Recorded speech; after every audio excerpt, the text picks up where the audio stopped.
Halo, selamat sore, Mam. Sorry, mohon maaf sebelumnya kalau kita tadi sempat terputus karena kesalahan teknis. Ada gangguan sinyal juga.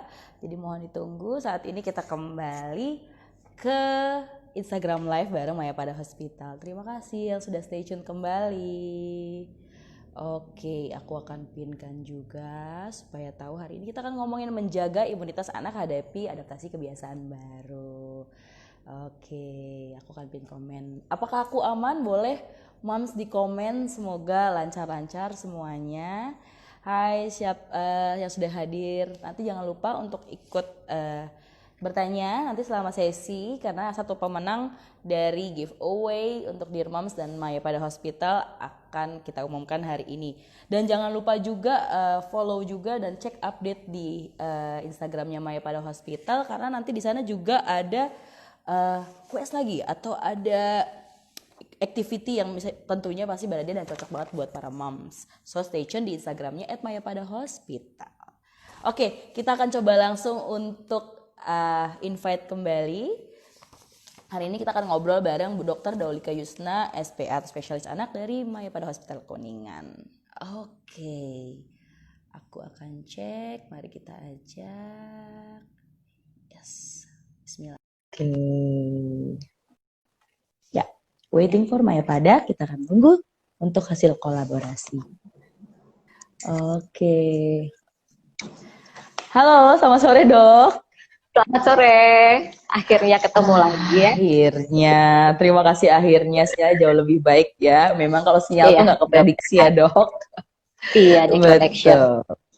Baik, sebelumnya boleh sambil perkenalkan juga, mungkin tadi aku sedikit intro juga ke para audiens. Mungkin dokter juga boleh memperkenalkan diri, dokter dari mana, spesialis apa kepada audiens kita.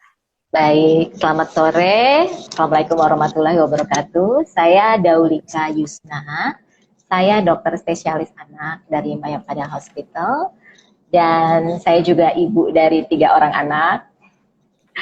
Jadi saya concern di tumbuh kembang anak, bayi-bayi baru lahir, juga tentang ASI dan nutrisi. Nah, kalau ada sekali ini dok ya. Nah, nanti boleh bener moms boleh bertanya nanti di kolom komentar juga karena kita hari ini akan ngomongin imunitas anak terutama di masa hadapi adaptasi kebiasaan baru ini. Nah dok, langsung masuk kalau misalnya di masa adaptasi kebiasaan baru kayak gini seperti sekarang sebenarnya seberapa penting sih imunitas si kecil ya kan, bagaimana dok? Jawabannya penting banget gitu ya. Penting sekali. Jadi, ya dok. Penting sekali. Karena kita tahu yang namanya penyakit itu kan ditentukan oleh 3 faktor. Yang pertama agent, yaitu virus atau bakteri atau kumannya gitu ya, atau kuman yang lain maksudnya. Kemudian yang kedua host itu individu, itu badan kita. Lalu yang ketiga environment, lingkungan. Jadi 3 faktor itu. Kalau virus, ya kita udah tahu virus ada di mana-mana. COVID-19 ada di mana-mana, ya kan? Yang bisa kita intervensi terutama adalah diri kita, individu, tubuh kita, dan lingkungan. Jadi otomatis social distancing, masker, hand hygiene, semuanya penting. Dan jangan lupa imunitas individu. Yang bisa kita kerjakan adalah optimalisasi imunitas. Karena kita tahu obat tubuh. Ya, daya tahan tubuh. Obat untuk COVID-19 kan tidak ada, obat untuk banyak virus itu tidak ada. Gitu. Jadi optimalisasi kekebalan tubuh itu sangat penting, ya. Sangat penting ya. Nah, ini juga banyak sebenarnya kabar simpang siur nih. Sebenarnya untuk anak pun sebenarnya berpotensi nggak sih untuk terinfeksi virus COVID-19 sendiri, dok? Oh iya, rentan. Jadi kita punya datanya. Di Indonesia itu 7% dari seluruh orang penderita COVID, 7%-nya itu adalah anak. Anak itu 0 sampai 18 tahun ya. Jadi kisaran umur 0 sampai 18 tahun yang terkonfirmasi COVID positif itu ada 7%. Angka ini cukup tinggi 7%. Dibandingkan di negara lain. Ya, dibandingkan di negara lain. Di negara lain, di Cina, di Amerika itu hanya sekitar 2%. Tapi di kita 7%. Ya bisa jadi karena mungkin data kita ya yang terkonfirmasi positif harusnya lebih besar lagi ya mungkin saja gitu. Jadi persentasenya saat ini yang terdeteksi memang cukup besar dibandingkan di negara lain. Jadi Negara lain. ya ada virusnya. Jadi anak-anak bayi yang terkonfirmasi positif itu ada. Gitu. Risiko terinfeksi ada. Meskipun memang persentasenya kecil, ya persentasenya kecil. Dan anak-anak yang paling banyak terkena, anak itu kan range-nya besar 0 sampai 18 tahun, yang paling banyak terkena memang yang di atas 5 tahun. Tapi gejalanya ya di atas 5 tahun, yang lebih banyak ya kejadian. Tapi gejala yang paling berat justru yang di bawah 1 tahun. Jadi hati-hati ya, karena imunitas bayi dan anak memang lebih rendah ya, belum sempurna pada bayi dan anak di bawah umur 1 tahun. Paling sering biasanya gejala untuk yang di bawah 1 tahun yang paling parah atau yang paling sering muncul itu apa sih dok biasanya? Gejalanya ya pneumonia ya, pneumonia, demam, batuk, sesak, seperti itu, pneumonia. Jadi memang COVID ini menyerang pernapasan dan bisa menimbulkan multi organ failure, itu kerusakan gangguan fungsi organ terutama di pernapasan. Ya. So sebenarnya juga memang benar ya, berarti perlu rajin kayak seperti mencuci tangan, tindakan-tindakan preventif seperti memakai hand sanitizer itu wajib banget ya dok. Iya, bahkan untuk anak-anak juga ya dok. Gitu. Karena memang virus itu kan punya ciri khas ya, dia itu melekat pada reseptor ACE2 yang paling banyak ditemukan pada mukosa pernapasan terutama gitu. Jadi yang paling penting kita lindungi pernapasan kita, gunakan masker, rajin cuci tangan, jangan ngucek-ngucek mata, ngucek-ngucek hidung, atau pegang apa, lalu pegang mata, mulut ya kayak gitu, jangan sampai seperti itu gitu. Jadi dengan kita menghindari terlekatan virus COVID ke mukosa tubuh kita, ya otomatis risiko untuk terjadinya penyakit akibat infeksi COVID bisa kita hindari. Nah, berarti selain kita tindakan preventif tersebut, ada nggak sih tips dok untuk jaga biar anak tetap aman jika diharuskan bepergian keluar rumah gitu? Ada lagi nggak tips lainnya atau mungkin menjaga imunitas mereka agar tetap terjaga dok? Yang pertama ya memang sebisa mungkin ya, kalau tidak ada keperluan yang penting sekali gitu, sebisa mungkin anak kalau bisa di rumah ya di rumah. Ya kan, kalau bisa di rumah ya di rumah. Tapi kalau misalnya ada kepentingan yang sangat perlu, misalnya harus berobat, harus imunisasi, mau nggak mau kan anak harus dibawa keluar kan, karena imunisasi jangan lupa itu penting banget ya, jangan sampai ada wabah karena penyakit yang lain gitu. Nah pada kondisi anak harus dibawa keluar, ya sekali lagi untuk anak yang di atas 2 tahun, jangan lupa menggunakan masker, jangan lupa kalau bisa pakai face shield, Tapi untuk yang di atas 2 tahun ya, kalau yang di bawah 2 tahun nggak direkomendasikan gitu. Kemudian jangan lupa harus diawasi oleh orang tua gitu, karena yang namanya anak ya ngelihat mainan apa pengen megang, lihat anak lain pengen ajak main, masker dari situ atau kemana gitu. Jadi harus diperhatikan, diawasi sama orang yang lebih dewasa, dan begitu dia kelihatan megang barang-barang yang kelihatan dipegang oleh banyak orang, yang harus cuci tangan, bawa hand sanitizer, bawa bekal makanan sendiri, nggak jajan-jajan. Nah, ya itu yang bisa dikerjakan. Itu bagaimana kita mencegah paparan terhadap virus COVID. Lalu dari tubuh anak itu sendiri, kita gimana caranya kita optimalisasi kekebalan tubuhnya, imunitasnya gitu. Yang pertama makanan sih terutama ya, makanan yang sehat, yang bergizi, yang mengandung makronutrien, mikronutrien yang diperlukan gitu. Kemudian yang kedua, istirahat yang cukup, aktivitas, jangan lupa tuh aktivitas sangat perlu, aktivitas yang teratur, latihan yang exercise yang teratur itu terbukti meningkatkan imunitas. Lalu imunitas jangan lupa balik lagi ya. Nah, jangan gara-gara takut rumah sakit, takut ke dokter, takut imunisasi, akhirnya terbengkalailah imunisasi, terus muncul wabah-wabah sampai kayak gitu. Sekarang orang-orang cenderung takut ya. Takut, jadi takut untuk keluar juga ya dok gitu. Kan jadi pengen ke dokter, rumah sakit kok bawaannya udah parno duluan, padahal sebenarnya pun ada beberapa kayak imunisasi yang wajib tetap dilakukan ya. Betul ya. Nah, dok, kalau dari pola makan sendiri, sebenarnya pola makan yang seperti apa sih yang sebenarnya disarankan oleh dokter agar imunitas anak, terutama nih si kecil, tetap terjaga dengan baik? Nah, sebenarnya kalau makanan sih yang penting makanan sehat dan seimbang, gizi seimbang ya. Ya, protein, karbohidrat, lemak, vitamin, mineral. Makin asupan anak makin bagus, makin bervariasi, tentu pemenuhan kebutuhan nutrisinya akan lebih baik dibandingkan Lebih sama terjaga anak-anak yang gitu susah kan? makan, dibanding anak-anak yang mau makannya itu aja gitu.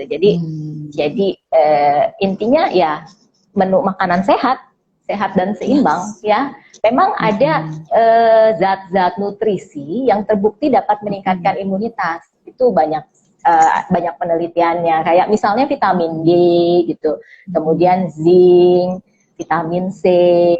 Nah, itu terbukti. Zat-zat itu memang terbukti dapat meningkatkan imunitas pada anak, mengurangi risiko anak paru-paru, mengurangi risiko anak kena apa ya, mengalami infeksi pencernaan, risiko apa kumat tuh alergi, asma seperti itu banyak penelitiannya. Jadi kalau kita bisa memberikan asupan yang kaya akan vitamin atau zat-zat tersebut ya tentu lebih baik.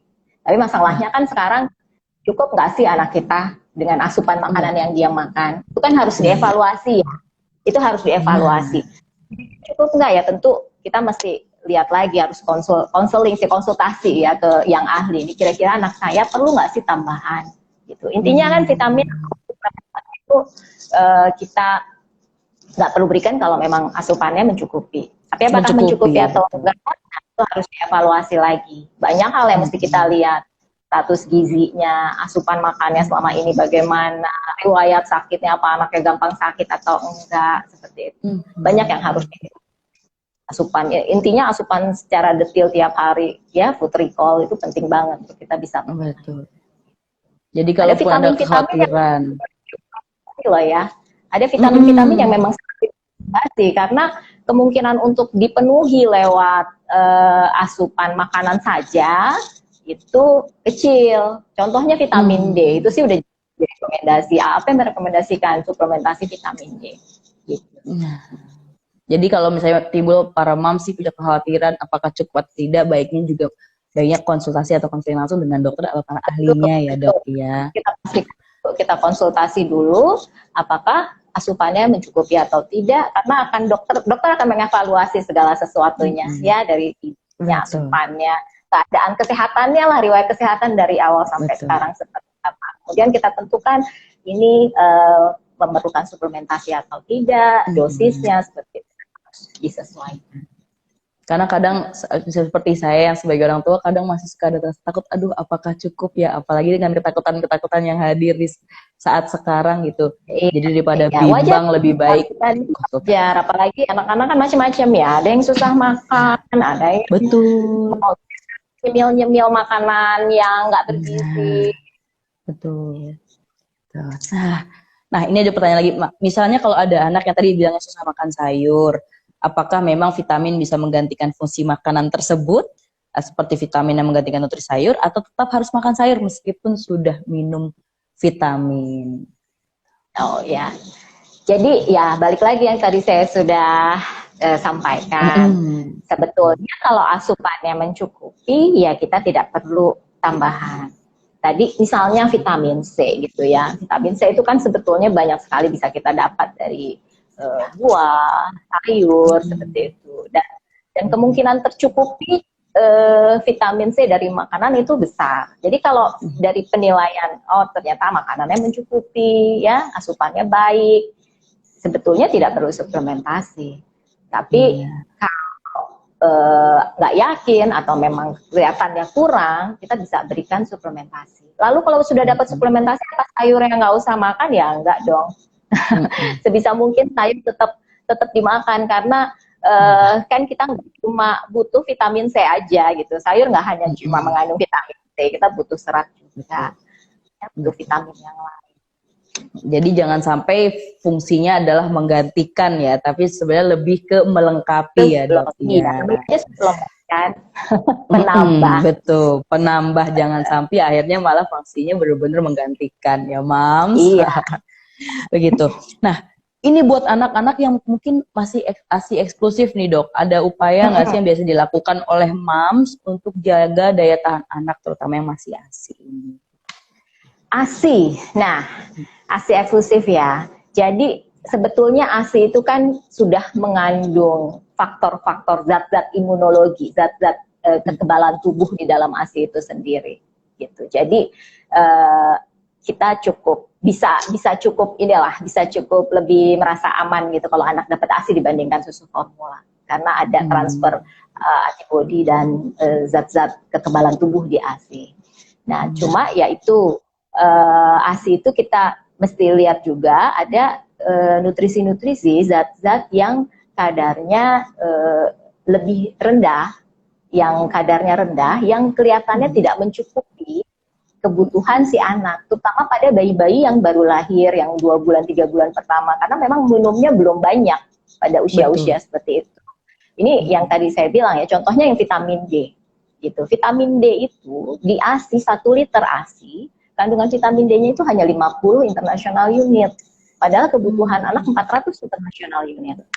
Jadi anak yang baru umur 1 bulan, 2 bulan gitu misalnya, minumnya masih sedikit kan, nggak 1 liter sehari. Walaupun 1 liter juga cuma dapat 50. Apalagi yang minumnya cuma sedikit, nggak nyampe 1 liter. Boro-boro, ini nggak bakal nyampe 50 juga, padahal kebutuhannya 400 gitu. 400. Jadi pada kondisi seperti itu ya, sangat direkomendasikan untuk pemberian suplementasi. Nah, begitu kurang lebih. Jangan lupa juga ibunya ya, karena bagaimanapun ASI sangat dipengaruhi oleh nutrisi ibu, sangat individual. ASI ibu A sama ASI ibu E pasti beda-beda. Berbeda, ya kan? Betul. Berbeda. Individual. Jadi memang mamsnya pun harus tetap menjaga nutrisi juga ya. Jadi jangan lupa untuk menjaga asupan makan si ibu, menjaga nutrisinya. Kalau nggak yakin dengan asupan makannya, harus minum suplementasi. Karena ya, ibu yang kekurangan zat besi, bayinya akan kekurangan zat besi. Ibu yang kekurangan vitamin D, bayinya akan kekurangan vitamin D. Ya. Jadi para moms memang anjuran benar-benar menjaga nutrisi, bagaimana asupan yang dimakan itu pun penting. Kita banyak kan ibu-ibu tuh pengen banget bisa ngasih ASI eksklusif gitu, tapi sering lupa ya menjaga nutrisinya, jaga makanan. Itu memang benar-benar jaga gitu. Terus mulai ya diet ini diet itu gitu kan. Jadi ya itu yang mesti diperhatikan sih. Kita pengen ngasih ASI eksklusif, tapi harus lihat nutrisi kita. Betul, karena bagaimanapun memang kalau dari ASI yang kau tahu juga memang kebutuhan anak benar-benar berasal juga dari nutrisi ibu yang diasuh oleh ibu ya. Tuh. Baik Mam, boleh dicatat Mam, ini penting juga Mam, mungkin buat yang anak masih menyusui, apalagi ASI eksklusif, boleh dicatat. Nah, kita berlanjut bahwa ini ada 3 pertanyaan dari audiensnya Dear Moms, para moms yang kebetulan sudah kita kumpulkan dari komentar kemarin yang mungkin sudah penasaran juga untuk dijawab. Yang pertama ini dari moms@mom-of-2kids92. Dok, apa kebutuhan nutrisi anak itu berbeda-beda?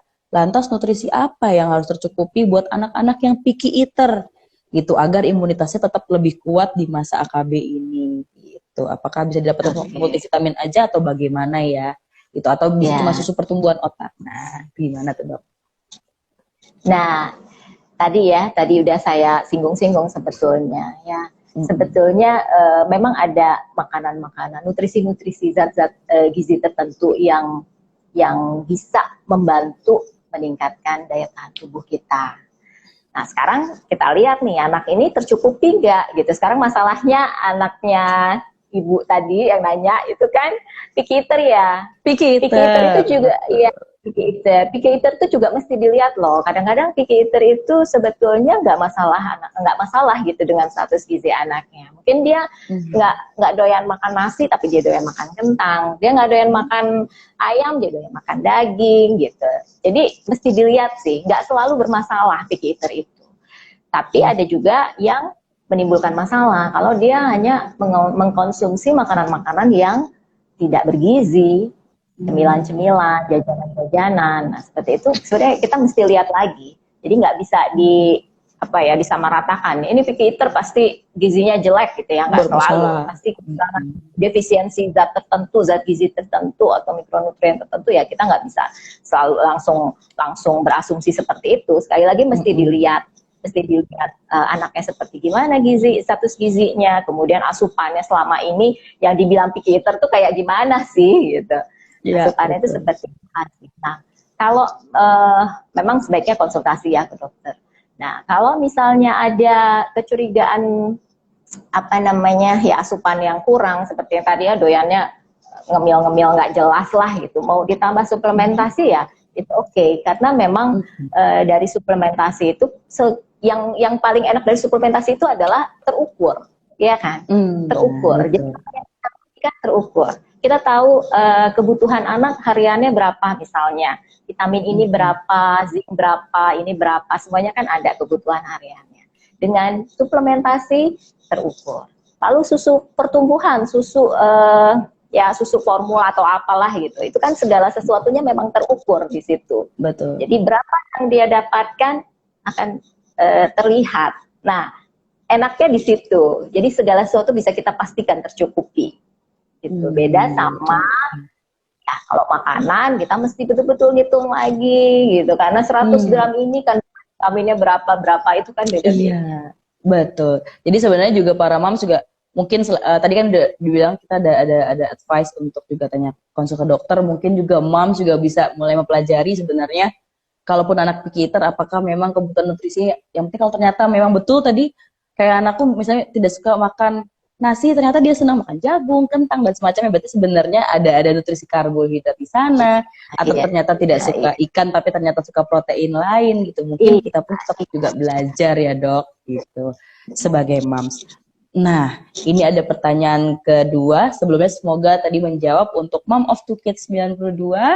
Jadi it's okay, nanti mungkin boleh dicoba dicek kembali juga picky eaternya seperti apa. Kita konsul juga kalau masih ragu juga, bisa konsul langsung ke dokter dan ahlinya. Nah, untuk yang kedua dari @rusli_EE.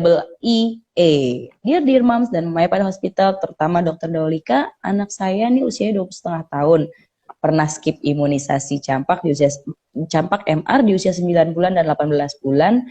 Karena mungkin ada kabar-kabar hoax yang tersebar, jadi memang sempat skip dan nah lalu sekarang bisakah saya memulai kembali untuk memberikan vaksin campak MR di usia 2,5 tahun di saat pandemi seperti ini gitu, dan mungkin tipsnya bagaimana yang meyakinnya, atau mungkin ada ilmu bagaimana dengan kabar yang mungkin banyak beredar gitu.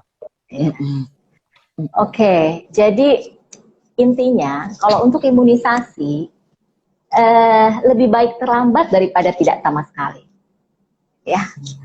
Nggak apa-apa terlambat daripada tidak sama sekali. Jadi kalau sudah 2,5 tahun belum pernah campak, belum pernah MR atau MMR, kerjakan secepatnya sebelum kena terus jadi berat gitu kan, ya. Jadi nggak apa-apa, sekarang bisa dikerjakan. Cuma karena sudah 2,5 tahun, saya sih merekomendasikan untuk imunisasi yang jenisnya MMR. Ya, karena di situ ada MMR, karena di dalamnya ada mumps, gondongan, untuk penyakit gondongan, mistus, itu campak, akhirnya itu rubella.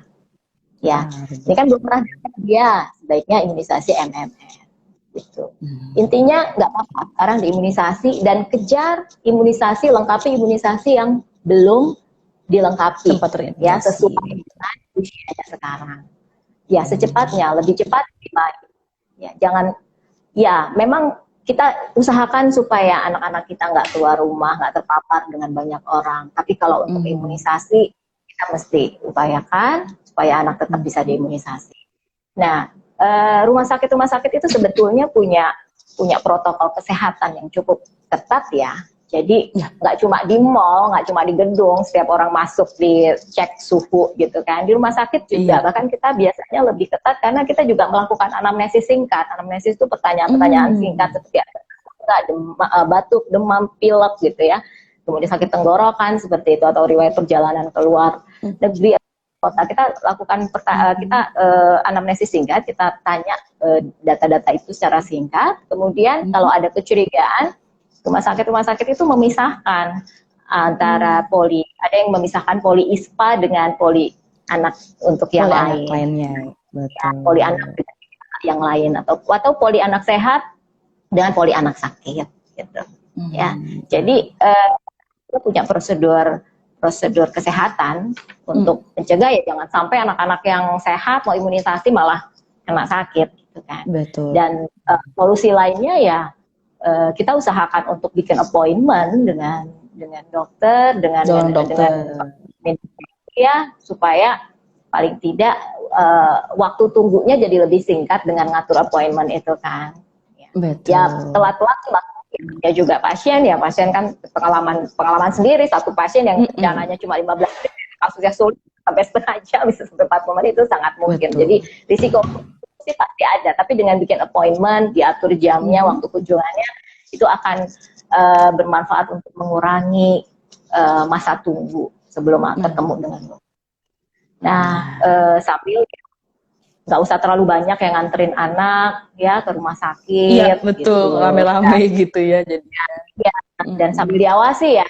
Di rumah sakit tuh ada playground gitu kan, dikit-dikit anak pengen lari playground sama anak-anak lain tuh mesti diawasi. Kalau anak yang sudah besar nggak pakai masker. Untuk anak yang kecil nggak usah. Untuk bayi tinggal ditaruh di strollernya ditutupi kain. Ditutup. Yang ya kain, bukan bayinya ditutupi kain, tapi strollernya ditutupi kain. Tapi pastikan kainnya yang bisa membuat bayinya cukup nyaman. Sirkulasi udaranya masih bagus, bayinya bisa bernapas dengan nyaman. Itu nggak kepanasan juga. Betul. Karena ya kadang-kadang kalau tutupan takutnya kepanasan atau apa ya. Jadi mungkin Mams juga tadi tips-tipsnya dicatat juga, Mam. Nah, ini juga ada satu lagi. Nah, betul Dok. Nah, ini ada pertanyaan berikutnya dari @eri Pradita. Nah, dokter, selama pandemi keluarga saya ini kan rutin seperti misalnya minum madu. Nah, yang ingin saya tanyakan, apakah ada batasan konsumsi seperti itu tiap harinya untuk anak usia 3 tahun? Anaknya suka minum madu bahkan bisa 5 kali sehari 1 sendok makan. Apakah itu berlebihan dan apakah ada efeknya, Dok? Kalau berlebihan gitu. Ya, sebenarnya untuk madu ini kalau untuk di atas umur 1 tahun sih cukup aman ya, cukup aman. Yes. Betul, kita harus hati-hati itu kalau di bawah 1 tahun karena bisa menyebabkan ya kelumpuhan otot. Nah, kalau di atas 1 tahun cukup aman. Cuma ya yang namanya apapun kalau berlebihan kan tidak baik. Prinsipnya apapun kalau berlebihan tidak baik.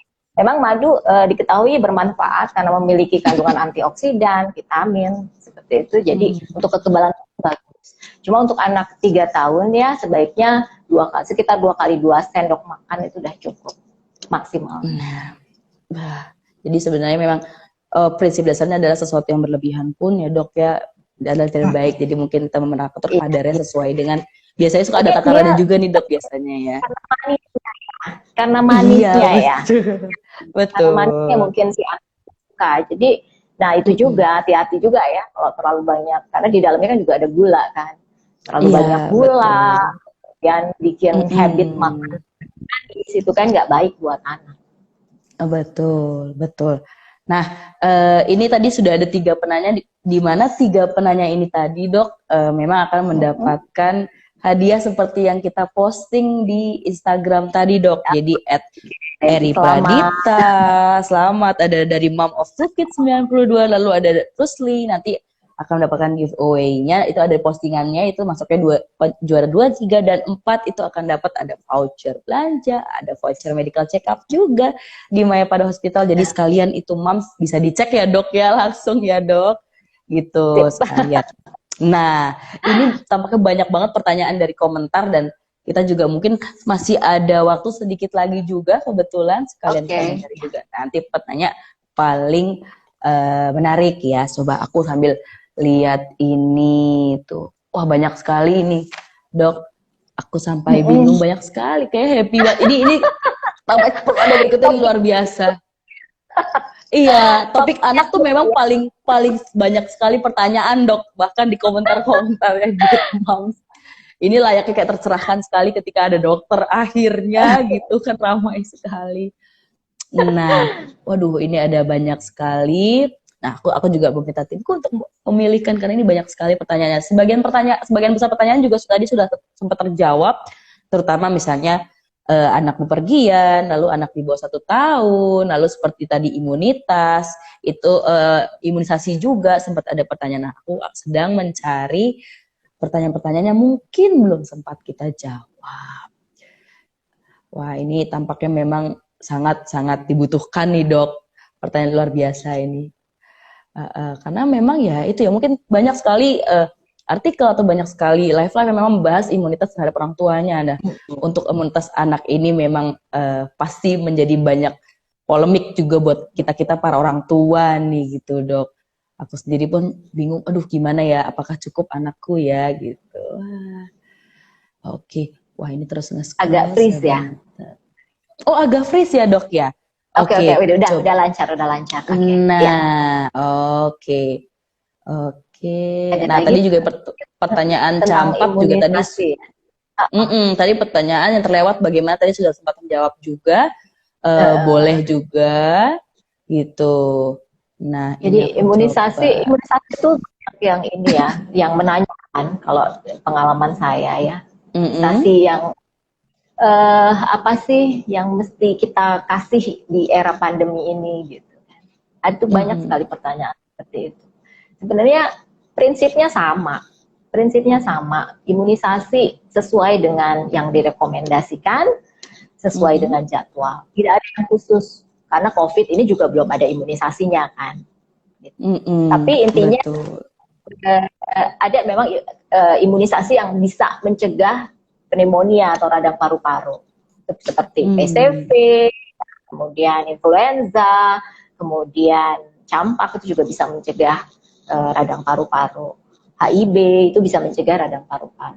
Nah, imunisasi itu sebetulnya sudah ada jadwal rutin imunisasi yang wajib gitu. Jadi nggak ada yang berubah.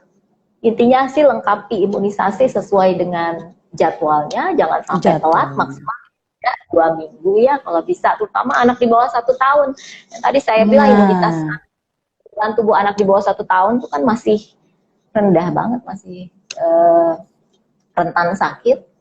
Sakit, betul. Ya, dan imunisasi ya kekebalan tubuh yang didapat selain dari ASI utamanya ya dari antibodi pasif yang dikasih ke bayi ya melalui imunisasi. Betul. Nah, ini menurutku satu pertanyaannya yang juga mungkin tadi sempat kita jawab beberapa kali, tapi memang ini ada kendala dari misalnya nih dok dari Maria Kusuma, di mana dok anak saya ini kan nggak doyan suplemen kayak vitamin anak, terus anak saya juga nggak doyan sufor juga. Saya udah coba modifikasi menu makanan semenarik mungkin, tapi bingung agak susah makan, gimana ya dok? Mungkin mensiasatinya salah satunya gitu, gimana dok jawabannya? Mungkin boleh dijawab. Susah makan tuh sebenarnya mesti dilihat lagi ya, susah makannya apa sih sebenarnya yang dia suka gitu, apa sih sebetulnya yang dia suka ya. Banyaklah trik-trik gimana caranya supaya membuat anak lebih tertarik ke makanan gitu, buat makanannya jadi lebih menarik seperti itu. Tapi kalau memang dengan segala macam usaha anaknya tetap nggak mau makan sayur, nggak mau makan buah gitu misalnya, atau nggak mau makan makanan yang bergizi, gizinya jadi kurang, ya mau nggak mau harus nambah suplementasi kalau mau zat-zat gizi yang penting untuk imunitas anak ya. Suplementasi nggak doyan ya, sebenarnya kan yang namanya suplementasi itu ada dosisnya ya, kita atur dosis sesuai dengan kebutuhan. Nah, sebisa mungkin kita berikan sesuai dengan kebutuhan anak. Pemberiannya misalnya 1 hari, saya sih selalu ngajarin misalnya 1 hari dia butuhnya 1 cc vitamin, nggak mesti langsung sekali minum misalnya, bisa kita bagi dalam 3 dosis pagi, saya 3 kali atau 2 kali, setengah pagi, setengah sore, ya seperti itu. Jadi dikit-dikit dikasihnya, tiba-tiba langsung 1 cc misalnya untuk bayi ya, atau tiba-tiba langsung satu sendok makan seperti itu. Jadi kita atur. Yang penting dalam 1 hari dia dapat jumlahnya sesuai dengan yang dibutuhkan. Nah, ini juga nih dok, ini tadi ternyata di komentar, untung ada yang bantu memilahkan juga, banyak banget yang nanya di kolom komentar. Udah berkali-kali, dok apakah berjemur di pagi hari Oh, benar meningkatkan imunitas anak? Baiknya di jam berapa ya tepatnya menjemur anak? Ini dari @Anita Kim Real. Ya, pertanyaannya bagus nih. Jadi berjemur, manfaat berjemur itu apa? Yang kita cari dari berjemur itu adalah vitamin D. Ya, vitamin D yang kita cari dari berjemur. Vitamin D itu terbukti penting banget buat imunitas. Penting sekali buat imunitas. Ya tadi saya bilang, anak yang kekurangan vitamin D, risiko kena radang paru-parunya lebih tinggi. Risiko serangan asma lebih tinggi. Ya, risiko penyakit-penyakit yang lain juga lebih tinggi. Jadi, kalau bisa kita upayakan supaya kebutuhan vitamin D kita tercukupi, kebutuhan vitamin D anak tercukupi. Nah, itu bisa dari berjemur. Nah, berjemur yang paling bagus di rekomendasinya adalah di jam 9, sekitar jam 9. Kita mulai 5 menit dulu, bisa dinaikkan 10 menit, lalu 15 menit. Nah, tapi ini dia, kita harus ingat ya, yang namanya kita berjemur, berapa kadar vitamin D yang kita terima, itu variabelnya sangat banyak, sangat variatif. Gitu. Banyak faktor dan banyak faktor. Contohnya aja pigmentasi kulit. Orang yang kulit gelap susah dia mengabsorpsi menyerap vitamin D dari matahari. Gitu. Butuh orang yang kulit putih. Makanya jangan salah, orang hitam nih tinggal di negara tropis, kita tuh ternyata defisiensi kekurangan vitamin D-nya itu tinggi sekali. Banyak sekali orang-orang kita kekurangan, banyak sekali anak-anak kita kekurangan vitamin D. Jadi berjemur bagus, memang betul meningkatkan imunitas, tapi apakah cukup dari berjemur saja, itu yang tanda tanya. Betul ya. Itu yang tanda tanya. Terus dapat dari mana lagi vitamin D yang bagus buat imunitas itu? Dari makanan, dari makanan. Makanan apa ya paling kandungannya tinggi itu kuning telur sebetulnya. Kuning telur. Nah, tapi apakah cukup juga dengan makan telur sehari satu misalnya? Nah, itu kan pertanyaan lain. Ternyata ya nggak cukup. Makanya rekomendasinya adalah ada suplementasi itu. Kalau dari AAP sih jelas memang direkomendasikan untuk suplementasi vitamin D. Karena apalagi bayi ya, bayi itu kemungkinan untuk dapat dari asupan kecil, asupan makanan maksudnya kecil, kemudian dari matahari juga nggak mungkin dijemur akan lama-lama banget, dan sebagian besar dari kita kulit berpigmen, di mana absorpsi dari sinar matahari juga berkurang pada kulit berpigmen. Ya, jadi ya dengan angka kejadian defisiensi kekurangan vitamin D ini tinggi, suplementasi direkomendasi. Nah vitamin mungkin ini tinggal mungkin satu pertanyaan terakhir sebelum akhirnya kita tutup dan mengumumkan satu pemenang dari penanya tadi selama kolom komentar ya dok ya. Yes. Ini sebenarnya, ini mungkin kalau tadi ada yang anaknya sudah sufor, ada yang tadi juga jemur bayi. Nah, ini juga tadi mungkin satu yang paling sering ditanya juga nih, Dok. Ini sering banget masuk ke kolom komentar kita juga nih. Dok, apakah nih empasi instan atau empasi yang mungkin tidak diolah dengan benar-benar memasak full itu terjamin bebas dari virus nggak sih, Dok? Atau mungkin ada tindakan pencegahannya? Gimana sih caranya supaya ini tuh tetap steril? Mungkin karena banyak parno kali ya, Dok ya. Bahkan kita sendiri yang masakin. MPASI gimana? MPASI masak sendiri dibandingkan misalnya MPASI yang mungkin kita either beli instan atau beli di luar nih, Dok. Kan kadang kita otomatis tidak berada di dalam rumah ya, kita beli keluar. Nah, gimana caranya mungkin tetap steril atau tetap terjaga nih, Dok? Mungkin ada kekhawatiran juga ya, karena kita kasihnya ke misalnya bayi yang empasi. Gitu. Ya, kalau buat bayi sih kalau bisa ya kita bikin sendiri ya. Kita bikin sendiri. Kita maksudnya nggak jajan kan ya. Mungkin sekarang banyak ya orang-orang bisnis jual makanan bayi MPASI. Sudah kita tinggal beli gitu ya. Tapi lebih baik memang kita bikin sendiri. Mengurangi risiko penularan macam-macam lah. Nggak cuma COVID, tapi ya namanya penyakit lain kan banyak gitu. Penyakit yang bisa membuat usus itu kan banyak. Kalau kita bisa bikin sendiri, kita bikin sendiri. Nah, sekarang yang mungkin yang sering jadi pertanyaan, apakah lebih baik instan atau makan bikin sendiri? Nah, ya kan, sering jadi pertanyaan mau instan atau makan bikin sendiri. Kalau nah sekali lagi yang namanya fresh itu pasti lebih baik, gitu. Tapi ada ruginya juga. Apakah terukur dengan baik? Kalau Terukur instan, dengan baik. terukur zat-zat gizinya, vitaminnya, semuanya terukur. Jadi akan lebih mudah untuk mengatur. Jadi kalau saya kembalikan lagi ke orang tuanya, ya.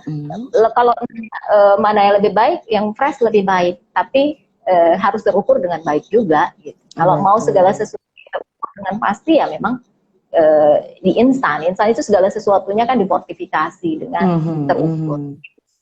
Memang kelebihannya. Betul. Jadi seperti tadi kita ya, misalnya suplementasi atau apa, pada dasarnya memang ada yang terukur, atau kita mungkin kalau yang memasak di rumah atau mungkin memenuhi nutrisi di rumah, perlu kita juga tahu apa yang kita berikan atau kita berikan asupan kepada anak. Jadi selama memang kita bisa sama-sama mengukur dan bijak sebagai orang tua, maka pilihan apapun yang dipilih oleh para moms itu adalah semoga menjadi pilihan yang terbaik buat anak ya dok ya.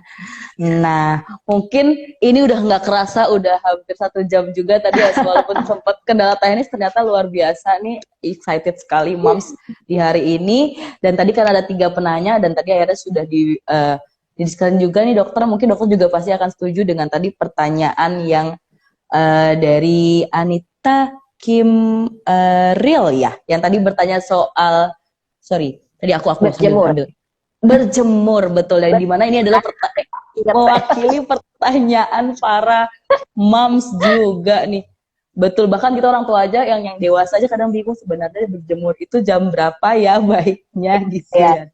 Memang belakangan kan jadi apa ya, topik yang jadi trending topik gitu ya. Betul.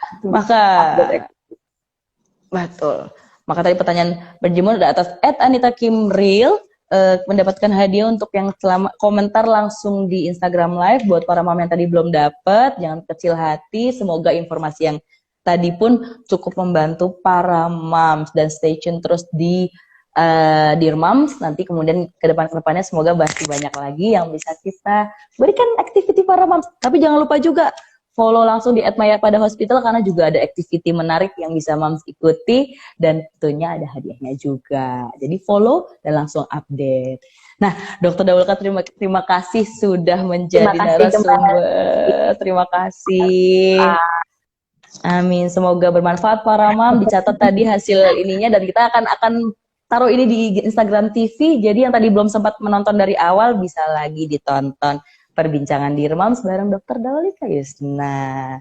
Oke dok, kalau gitu aku mengucapkan terima kasih dokter. Sampai jumpa dan stay safe dokter. Terima kasih. Bye. Oke, itu dia Moms tadi Instagram Live bersama Maya pada Hospital bareng Dokter Daulika Yusna. Dari Maya pada Hospital Kuningan yang tadi kita ngobrolin soal menjaga imunitas anak hadapi adaptasi kebiasaan baru. Semoga tadi jawabannya, penjelasannya bisa memberikan manfaat dan membantu moms. Jangan berkecil hati ya tadi yang belum sempat dijawab juga. Semoga Dear Moms ke depan juga bisa akan memberikan kembali konten-konten yang informatif untuk para moms. Dan stay safe mom. Mari kita jaga imunitas bersama para moms, para orang tua, dan para anak. Dan semoga semuanya tetap sehat, stay safe. Terima kasih telah hadir di Instagram Live Dear Moms. Bye-bye. See you on the next Instagram Live.